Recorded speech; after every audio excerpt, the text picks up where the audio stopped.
Absolutely, do not let my son find this. The letter from my mill began with such an opening. It arrived a week after she had passed away. Throughout my marriage, she had constantly tormented me. I despised her. What could she possibly want with me now? But as I read on, I discovered her unexpected true feelings. And opening the safe at the location marked with the enclosed key, I was utterly astonished. My name is Julie Smith. I'm 35 and work as an office employee. As years passed, my friends and colleagues married one after another. Feeling left behind, I met David through a friend's introduction. As we were the same age, we hit it off over shared hobbies. David's relentless pursuit led to our swift engagement. David had lived at his parents' home, but he moved into my apartment and our married life began. We both worked, shared household chores, and split the living expenses. Despite our busy schedules, the time we spent together at dinner every evening was my solace. By the way, are you free this Saturday? Oh, you mean Mary's thing? The moment the topic came up, it felt as if our warm meal had suddenly gone cold. David, noticing my demeanor, furrowed his brow. Sorry, I know my mom's been causing you a lot of stress. No, it's fine, David. While maintaining a calm facade, I sighed deeply in my heart. His family home is nearby, and his father passed away before our marriage, leaving his mother living alone. However, the relationship between her and me could never be described as good. At 35, you lack manners. What kind of upbringing did you have? My dog John is much better behaved. She mocked me with a laugh, petting her dog's head as I spilled tea from nervousness during our first meeting. You're not suitable for my son. I oppose this marriage. She declared in such a manner, leaving me feeling utterly despondent. Yet, David stood by me. No matter what you say, I will marry Julie. I love her. He declared firmly in front of his mother, and I was moved by David's words. Despite Mary's opposition, we got married. However, her presence began to cast a shadow over our newlywed life. Poor David, having a wife like Julie. I'll properly educate her, so come to our house on your days off. Saying such things, Mary began summoning me to her home almost every week. David came with me, but would often retreat to another room under the guise of sorting his father's belongings, leaving me alone with her. She made me do household chores, criticizing everything I did. Look, Julie, the kitchen is a mess. Oh, I was just about to clean it. The seasoning in the stew you made is too strong, not tasty at all. How many times do I have to teach you? Training John was far easier. I'm sorry. Really, you're a lost cause no matter what task you're given. Plus, you're neither young nor beautiful. I wonder what David saw in you to marry you. Her unkind words kept coming, and I grew increasingly exhausted. It's okay, Mom just hasn't seen your good side yet. I'm here to protect you, so don't worry. On the way back from his family home, I was always saved by my husband, who would say just that. That's why I tried to mend things with her, visiting her alone on weekends. But no matter what, her attitude remained stubborn. I refused to give in and forced a smile. Mary, would you like to live with us? Our apartment allows pets. Live together? No thanks. I'd rather live alone with this dog than with you. Saying that, as she petted the head of her golden retriever, all I could do was bite my lip. I had suggested living together several times, but she always refused, blaming me. To outsiders, we must have looked like the worst mill and daughter-in-law pair. Initially, I wanted to make an effort. However, no matter how much I tried to bridge the gap, her cold attitude only escalated. Despite my efforts to improve myself, I realized I was simply being bullied as a daughter-in-law. You are a disgrace to our family. Please divorce him. Finally, being told even that, I reached the limits of my patience. I came to hate her, and from then on, I reduced my visits to her house and kept our interactions minimal. Just when I thought I had managed to find a balance with her, 3 months into our marriage, David's behavior changed. Damn it. Why is it always me? It seemed his work wasn't going well. Whether it was out of frustration or something else, he began lashing out at me and objects around him. One day, after a call with his boss, he suddenly smashed a matching mug we bought while dating. Picking up the shattered pieces, I sighed deeply. Well, how did it come to this? Where did the kind David go? His rages had become a daily occurrence. The first time I saw him like this, I was paralyzed with fear and couldn't move. He broke a cherished music box from our dates and even a Baccarat glass worth hundreds of dollars. But I couldn't respond. When I did confront him, he kicked me out of the house. I had no choice but to wait outside the locked door, hoping David would let me back in. The fear from that moment lingered, and I silently endured until his storm passed. Well, not amusing. I'm going out to shop for a distraction. Again, you went yesterday and the day before, didn't you? Shut up. Don't order me around. But you haven't given me this month's share for the living expenses. I've already spent that. Initially, he would give me a portion of his salary, but soon all his money went to collecting luxury brands, straining our finances. As David had been spoiled by his parents, he lacked financial sense.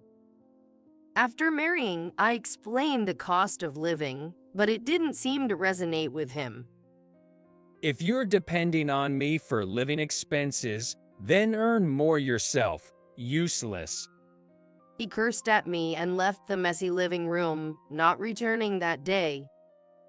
Left alone, I cleaned up the room, eventually crying. I didn't know he was this kind of person. I regretted my poor judgment in men, but it was too late for regrets. I wished to talk and improve things, but that seemed impossible. Even if I wanted to talk to someone, Mary, the closest person, wouldn't listen.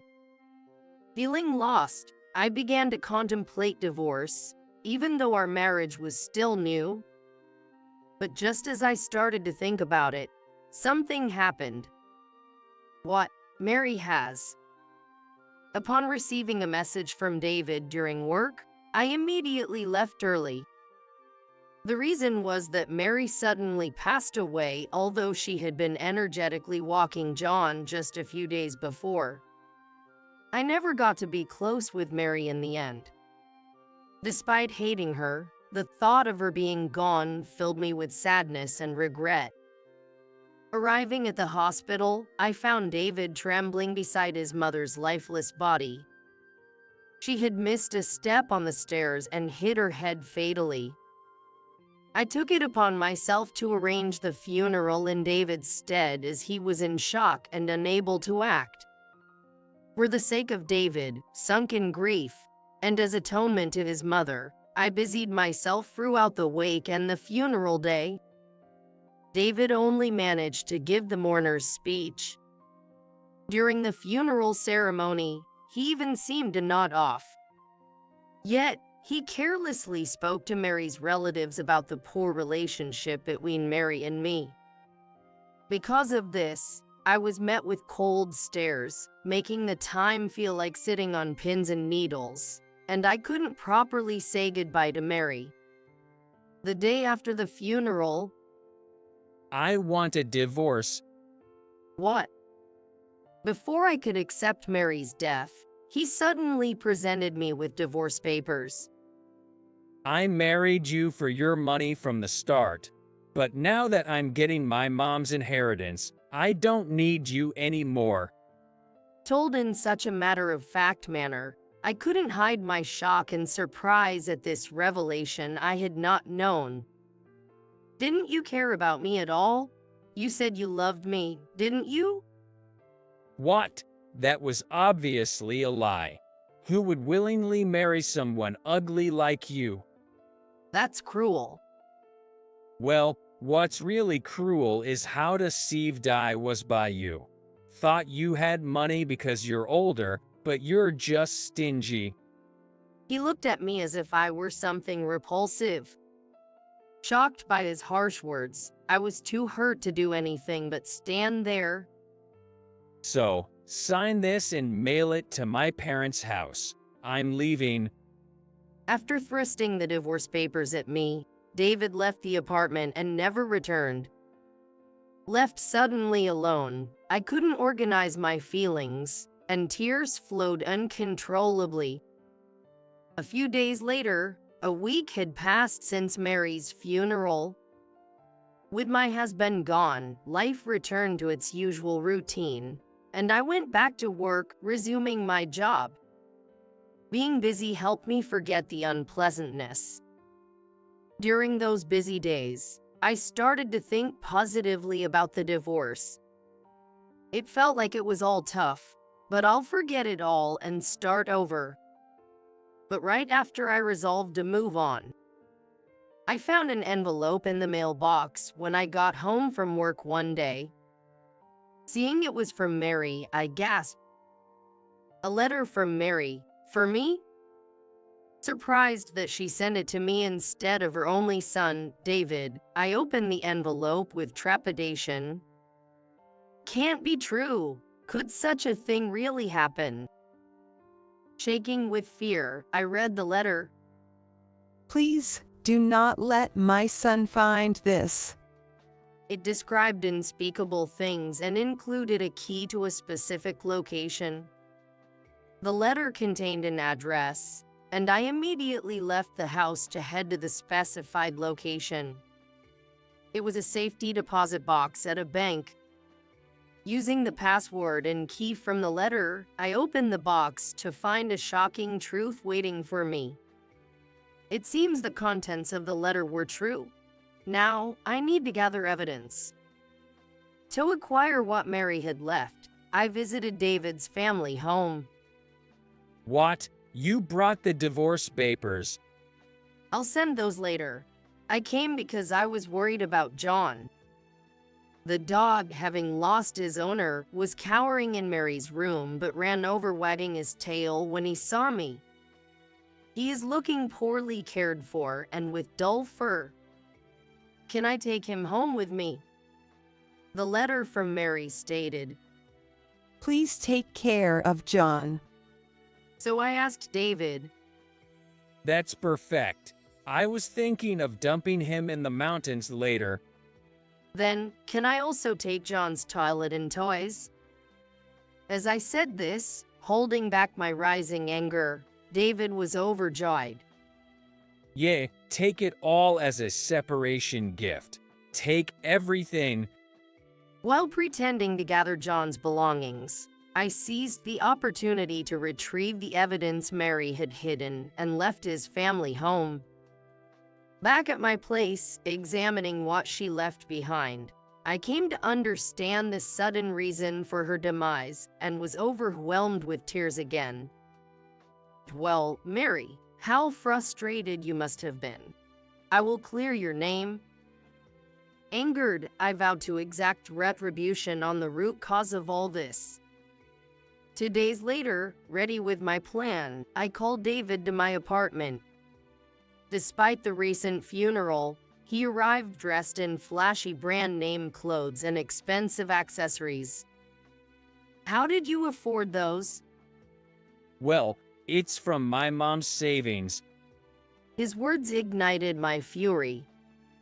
You know I fronted the money for your mom's funeral expenses, right?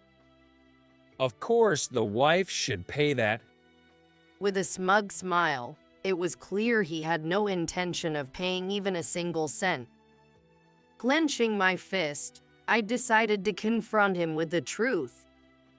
I received a letter from Mary. It included a key to a bank safety deposit box. Guess what was inside? His previously brazen attitude vanished, replaced by a strained expression. No way. It seems you've realized. There, I took out my smartphone and showed him the photos I had taken of the contents of the safety deposit box. So it was there all along. I've been looking for it. The box contained documents related to the family estate, including property deeds and stocks. Hey, that's mine. Where is it now? Give it back to me.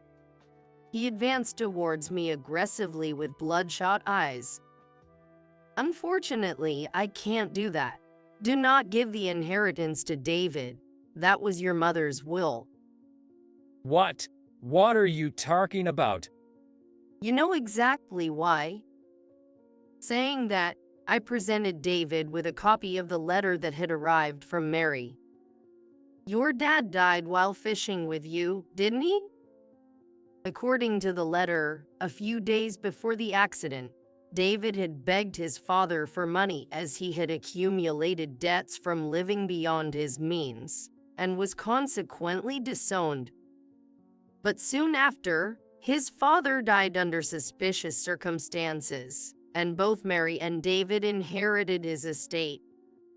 Mary always suspected you were after the money and had something to do with your father's death.